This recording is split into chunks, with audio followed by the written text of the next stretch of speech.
It's no secret that cybercrime has become a huge threat in our everyday life. Whether you're in the office going through emails that you definitely weren't putting off until after the weekend, or relaxing at home, being aware of what websites you visit and the links that you click on is important. Cybersecurity Ventures predicts that cybercrime will cost global business roughly 10.5 trillion US dollars by 2025. As we have all heard, the best medicine is preventative medicine. But let's talk about what happens if you do fall victim to a security breach. Hi everyone, I'm Maria from eTactics, and today I'm going to talk to you about what you should do if you are hit with a malware attack. Before we get started, make sure that you subscribe to our YouTube channel by clicking the button below. Also, hit that alert bell icon so that when we post new helpful content, you get notified.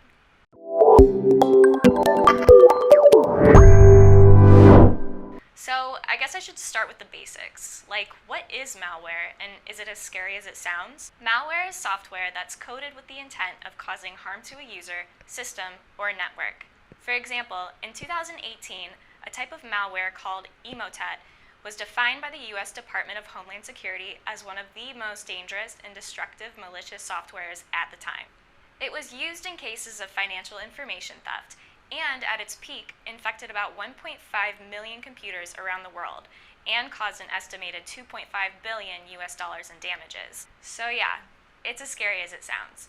Here are a few examples of the different types of malware to be on the lookout for: viruses, Trojan horses, adware, and ransomware, just to name a few. You've likely heard a few of these terms before, with ransomware in particular growing in popularity among hacker groups. But what does it mean if you run into one of them? Don't panic. Malware removal tools can help you not only detect and remove the malware, but also address any damage caused and offer insight into the details of the attack, such as the amount of infections and the specific ways your systems were compromised. There are three forms of malware removal worth mentioning in this video: standard, behavior-based, and sandboxing. Standard malware removal tools check for suspicious activity based on databases of known definitions or signatures. What is a signature, you ask?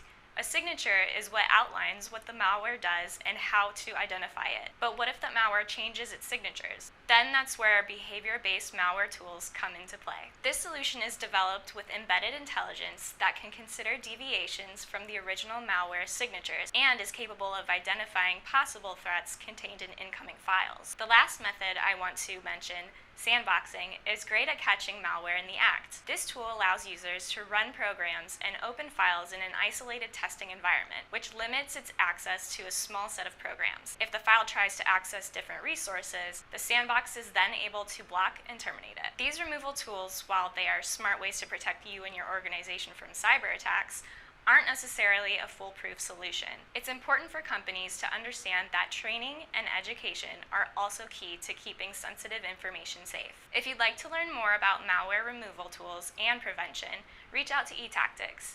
And you already made it this far into the video, so you might as well like it, share it, and comment below.